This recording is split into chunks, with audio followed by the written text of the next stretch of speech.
Hello, everyone from Educart. Hello, Valdeir. Hello, Lydia, Marlise, all the teachers. It's great to be here again. I mean, I'm not there, but I'm here at home. And the reason why I'm here is because I was a little clumsy on the weekend. I ended up falling and I kind of hurt my wrist a little. But don't worry, it looks much worse than it actually is, okay? I'm gonna be okay on Sunday, and I just I need to avoid using my arm a lot and driving, and I'm a person who makes a lot of gestures, and I have a lot of the the gesticulation going on, and then I just thought maybe I should send you guys a video instead of not going and rescheduling. And if you feel like you still need some help, we can try next week. Maybe I can go there. And the whole purpose of today's class or training is to help you prepare a lesson for World English 1. Okay. So I'm going to share my slides with you guys. And I've already talked to Valdeir and to Lydia that you should have copies of the lesson that I'm going to teach you guys. It's going to be Unit 1, okay? No, actually, sorry, it's going to be Unit 2, Lesson C.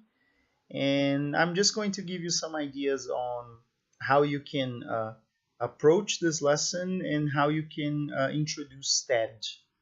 And I guess that was the biggest doubt you had. How can we use STED for very basic students, right? So I'm going to try to show you one possible way. And I hope you guys did your homework, remember? I'm not going to be the one to check it, but I hope Valdeir and Lydia can help with that, okay? So let's start. Let me just start the presentation here. I'm going to record it, okay? So let's see. Yep, all right. Well, so here we have the introduction of the lesson. As I told you guys, that's Unit 2, World English 1, Lesson C. And the whole idea is for you to have a warmer that is nice. That is fun. It's something, it's a game, it's something that will engage your students, something that will make them curious about the topic that is about to come. So I decided to open this unit. It's not really opening the unit, but to open the lesson with a very basic game that we can do anywhere. We don't need a lot of resources, just the whiteboard and a marker. So the idea is get your students to go to the board. You're going to write these words there, fun. So get them to go to the board and write words connected to this word around, okay? So you can invite all your students, so you can have a lot of words, or you can just get 3, 4, or 5 students, okay? The idea is for you to elicit the word, for you to get them to write the word you want, because we're going to use this word for the rest of the lesson, okay? So let's try. You guys can try. Which words would you write around fun, that are connected with fun? Just tell each other, okay? I'm gonna give you guys 30 seconds, and then we can check if you have the word I'm looking for, okay? Just tell each other.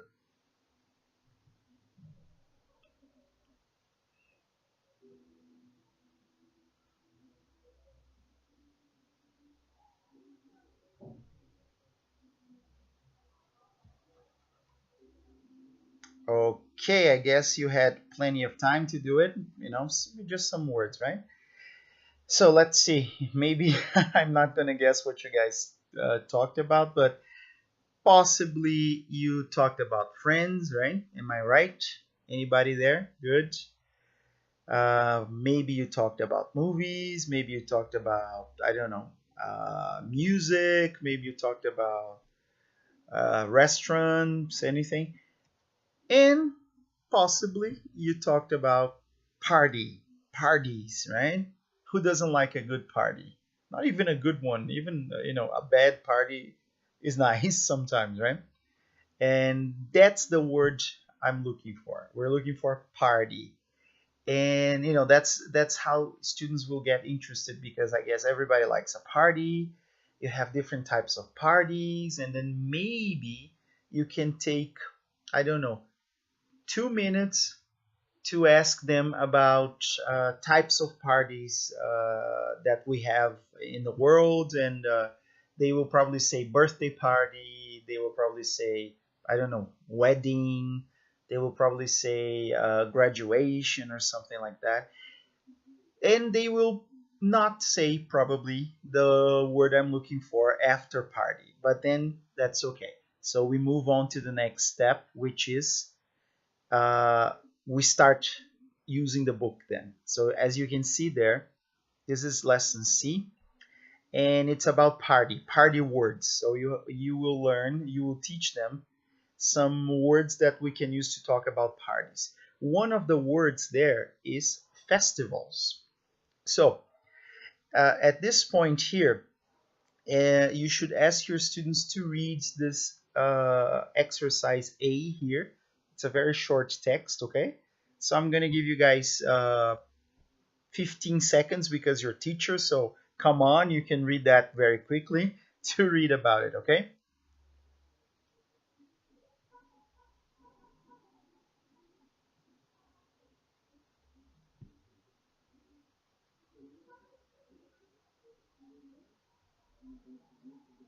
Okay, I think that's it, right? So you read about celebrations, festivals, presents. You have, you have four words in blue there, and they should be able to pay attention to those words, okay?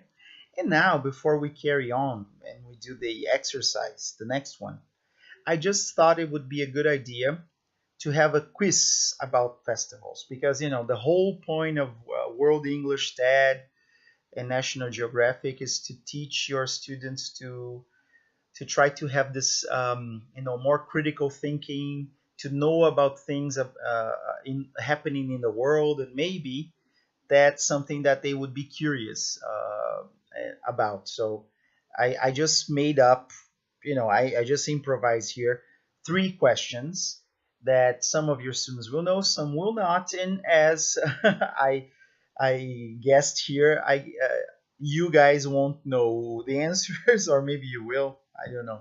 So let's try. I'm gonna show you 3 questions with 3 alternatives, okay, about festivals in the world, and I'd like you guys to answer to yourself, okay, individually, and then I'll give you some time to share with your friends, okay.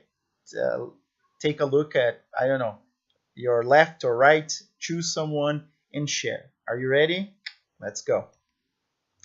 So where's the biggest St. Patrick's Day parade? Okay, Dublin, New York, or Boston? Take your pick.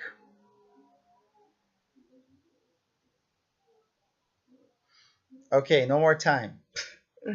What country celebrates the Dia de los Muertos? Spain, Argentina, or Mexico?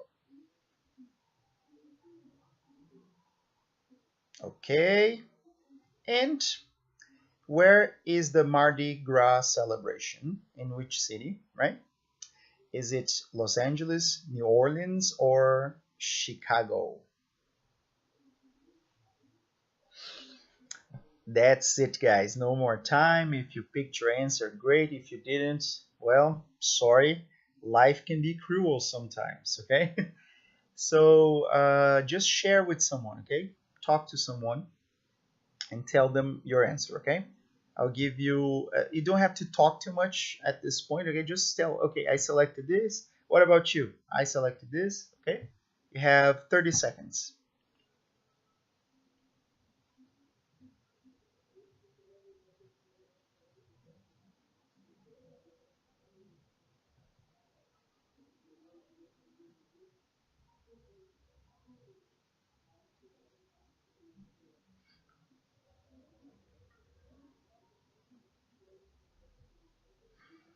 Okay, I think that was good enough, right?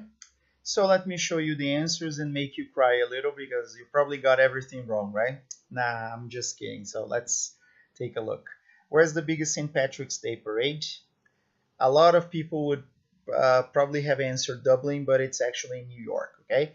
At this point, maybe you can give some more information. You can tell them that over 2 million people go to New York to experience this, and you can find a lot of great stuff on this in the National Geographic magazines or on Google or whatever. Okay, and then let's go to the next one. What country celebrates the Dia de los Muertos? Well, there might be some smaller celebrations in Spain and Argentina, but the answer is Mexico. Door number three, guys. Very good. For you who got the answer right. For you who didn't, well, keep trying. You know, don't tell your students that. And finally, where is the Mardi Gras celebration? Okay, this one is easier, right? Of course, you will find again smaller versions of Mardi Gras, but the big one that everybody refers to is in New Orleans, right? Like the guys from New Orleans say, or New Orleans, as if you prefer. Okay. So did you get everything right? Congratulations, guys. I have a lot of faith in you. Now, you can move on to exercise A and B on page 20, okay? Student book page 20. And it looks like this, right? Actually, we've done A already. I just mentioned A because now we're going to use the words to complete the, exercise B. So you should give them some time to use the words in blue to complete exercise B, okay? So we can do this really quickly, right? So I'll give you guys 1 minute.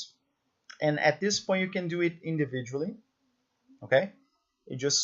So I'll give you some time. Try to complete everything, and then we'll check, okay?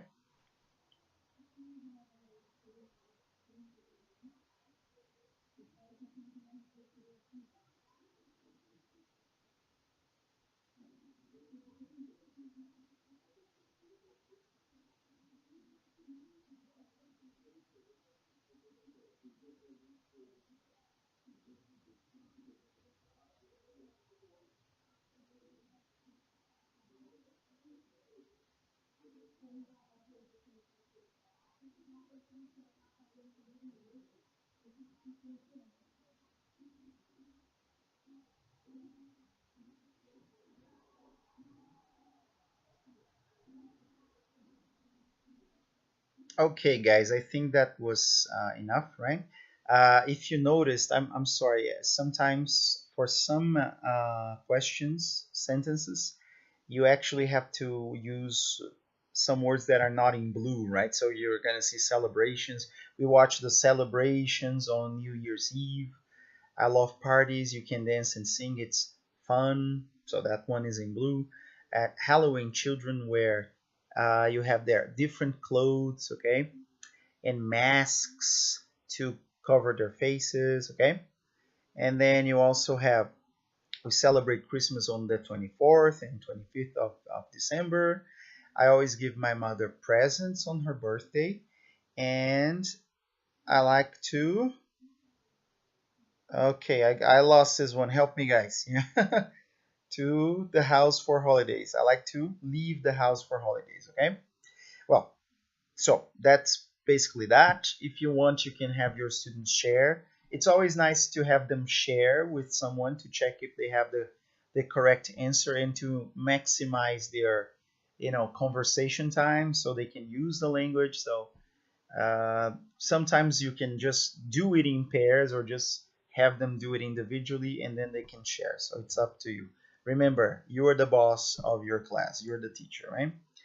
And then we can go to this very interesting pair work, I thought. So we're talking about parties, right? And festivals. They are a type of party, right? They're like street festivals, fests. You have jazz fests all over the world. You have parades. You have a lot of great things. But, we have more personal parties that we go to. Some people like me, I'm trying to avoid that, but we go to a different party every weekend, basically. So ask them to write three things that we can normally find in parties. It can be anything, not objects, like specific objects, but very typical things that people see in parties. Okay, so I'm gonna ask you guys to do that as well. Get a piece of paper or just use the photocopy that Lydia and Valdeir gave you guys and write three things you can find in parties, okay? I'll give you 30 seconds for that, okay? So go, you can start.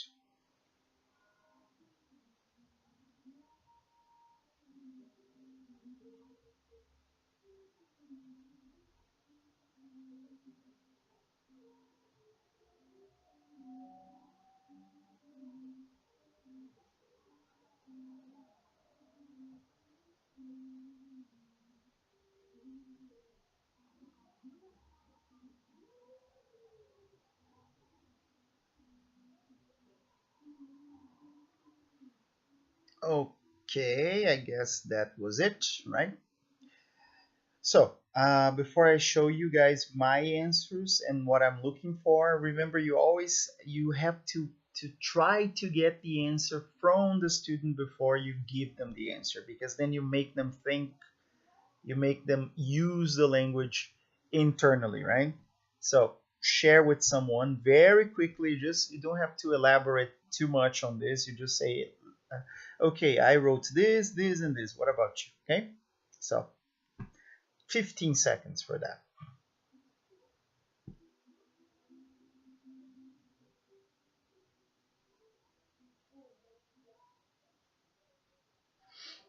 Okay, so did you guys have a lot of things in common? And maybe you have one of or more of these words I put here. So food is something you should have in parties, right? You should also have drinks depending on the party. You can find art, especially because we were talking about festivals, right? So art is something you can find. Many people, and the word we're looking for, music. So that's our word, guys.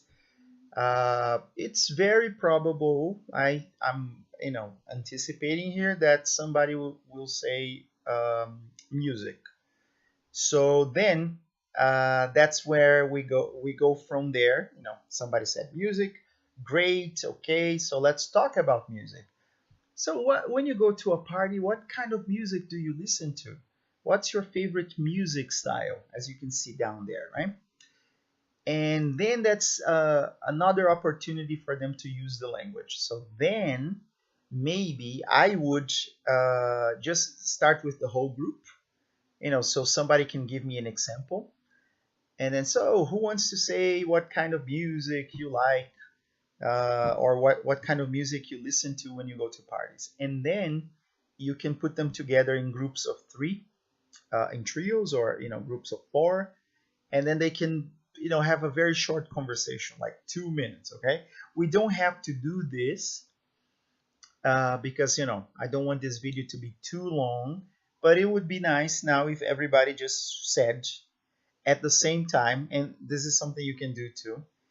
Everybody just say at the same time the music style you like. Okay, so I'm going to count backwards, 5 to 0. When I get to 0, everybody just say your favorite music style. Okay, are you ready? So let's do it. So 5, 4, 3, 2, 1, 0. Okay, that was horrible, guys. You just, you should have shouted. You should have, screamed, Okay, let's try one more time now from 3 to 0, okay? Just say it really loud, okay? So 3, 2, 1, 0. Yeah, that was not good either. I don't know. I can't even hear you guys, okay? So you can do that because maybe a lot of people will have similar of course, people will have similar tastes, and some people will have very different tastes. And it's funny just to try to identify the music styles they everybody said, right? So music, that's our word. From music, we should move to this part here, to the grammar point. Let me go back here. Okay. So we go to the grammar point. Now, this is the part we notice the language. That's when the student should be able to realize that the whole point of the lesson is to teach this. Okay. So pair work, I think that's the way that it works best. Students discuss the frequency with which they listen to music and go to parties. Okay.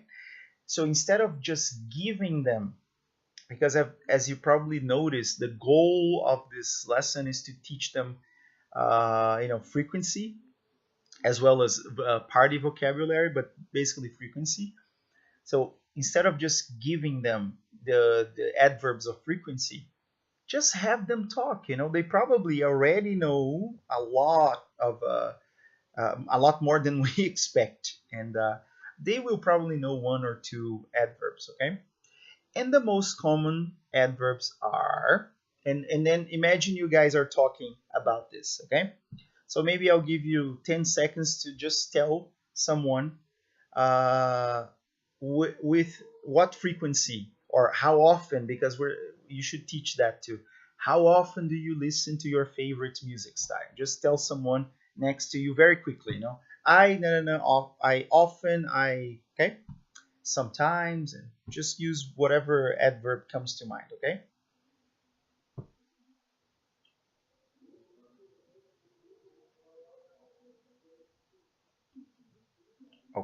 Okay, that's it.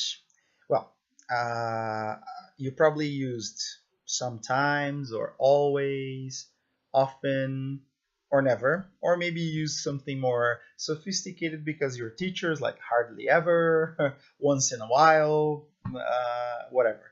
But basically, we're looking for the basic four, like the four most basic adverbs. Okay, sometimes, always, often, never. So here you can work if you want to. You can draw like an arrow, and then you can put always right there on the top, and then you can put never at the bottom, and then you can just show them, because some students they learn better because with visual aids. So you can show them that always is really very high frequency, and never is like no frequency at all, right?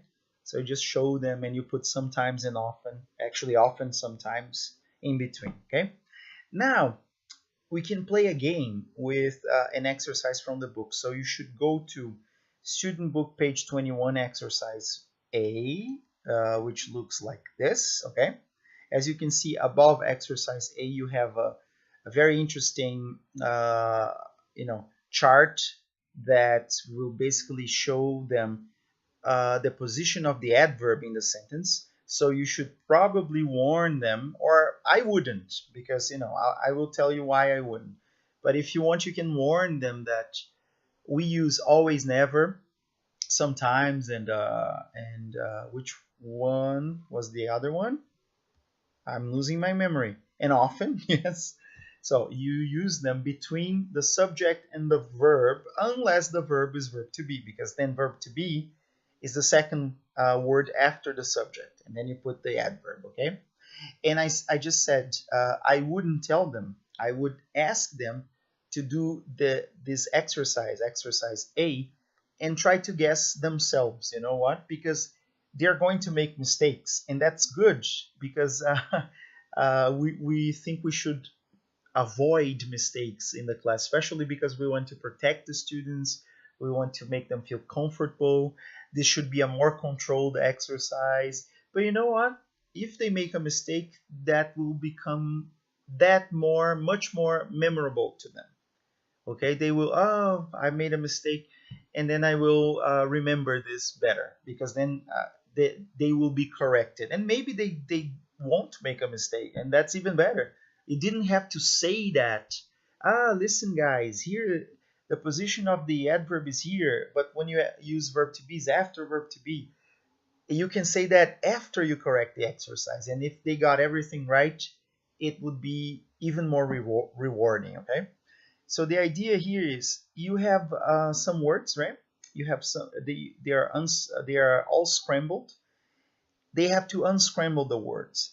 I would transform this into a more practical exercise. So I would write the words into slips of paper. I would cut the words, individually, and then I would get a paper clip or a rubber band or whatever, and I would put the words in like a bundle of words, right, with a paper clip, and I would give them. We can divide the class into 4 groups or something. So I would give them.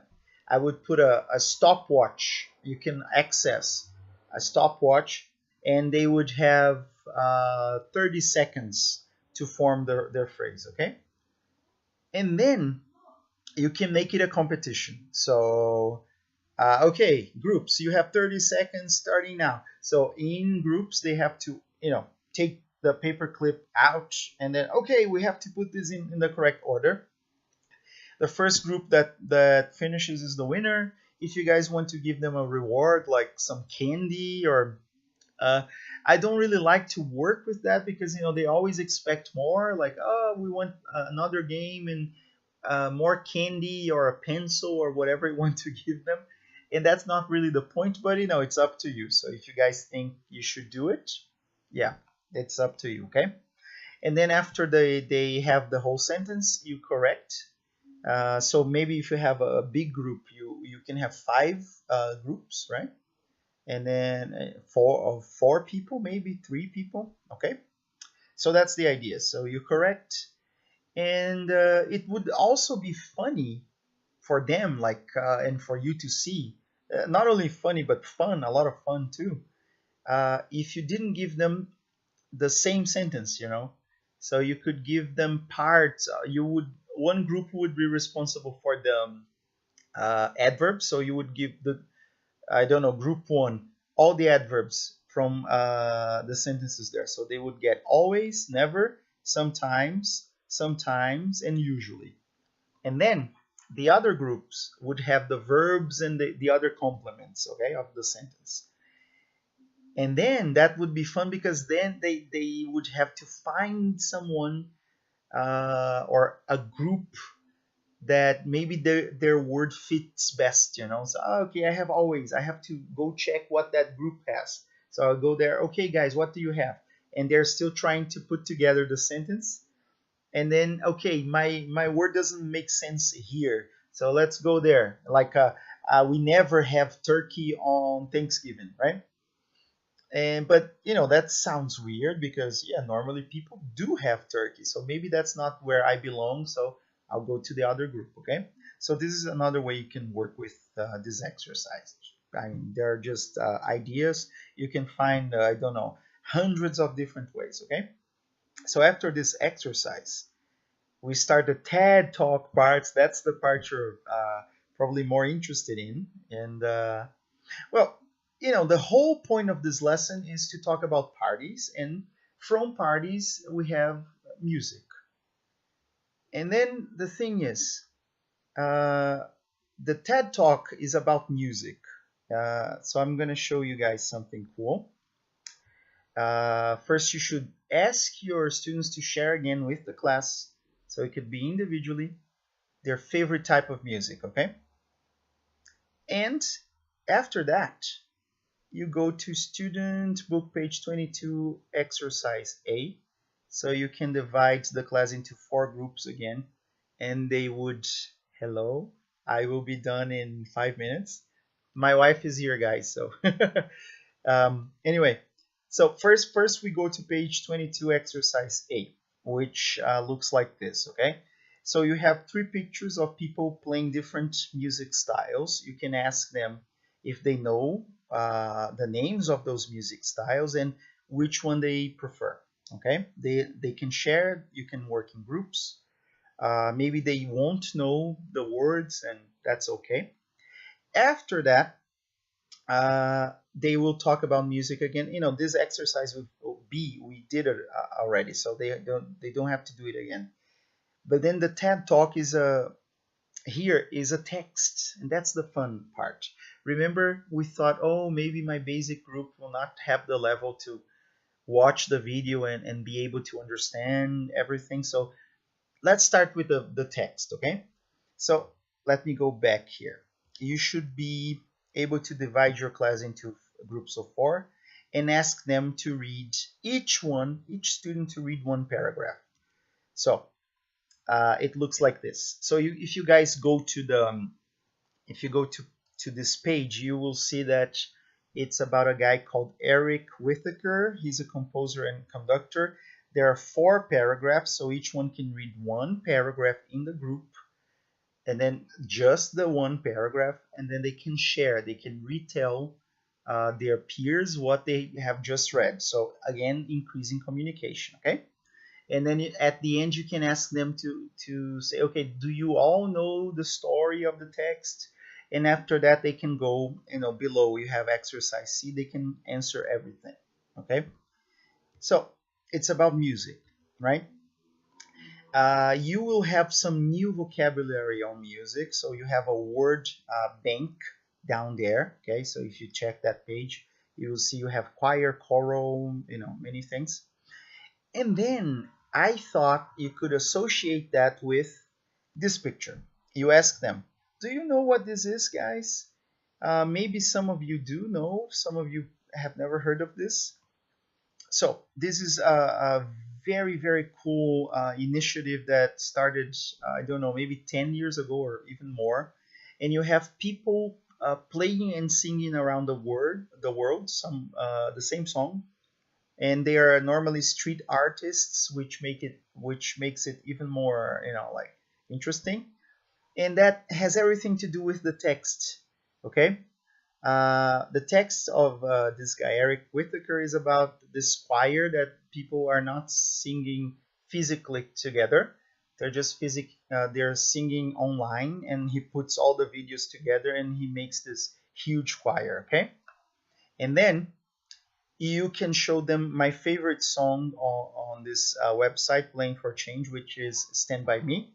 So, or maybe you can ask them to look it up, because you have a lot of options, okay? And then, as you can hear, my cat is meowing right now. I think he wants to participate. His name is Caio, and he's a very beautiful black cat, okay? And since we're talking about music, maybe he's singing. So the thing is, the idea here, guys, is for you to show a video that they can understand better rather than the TED video, okay? So for this TED, I wouldn't use the video in the classroom. I would just use the text, okay? But then maybe for homework, and that's what I'm writing here. And here's my beautiful, beautiful cat. Take a look at this boy, Caio. Say hello to all the people watching us from Educart, okay? Okay, you can go. So, and that's it, guys. And then you can ask them to do the homework, which I would advise you to use the TED Talk now. It's going to be a little more, maybe a little less actually difficult, because they've already read the text in class, and you of course you can ask them to use the subtitles in English, right? The video is like, I don't know, less than 5 minutes, so it's going to be easy in that sense. And then also you can ask them, another very interesting activity for homework is ask them to do some research on Playing for Change, so they can find a song that they like. There's a whole selection of songs like Bob Marley and the Rolling Stones, the Beatles, whatever they want, and with artists from around the world, and they will love that. I'm sure they will. Okay, so that's how I would do the class. I think if you guys have any suggestions, or if you have any criticism, whatever you want to talk to me about, I'll be available. Okay, hope you guys liked it, and now you have the chance to discuss there with everyone, Valdeir, Lydia, Marlise, and all you guys. Okay, so that's it. Thank you, and just let me know. Send me a message, and Just keep in touch, okay? Thank you guys. That's it. Bye bye. And let me turn off the camera. Good night. I mean, it's good afternoon right now, right?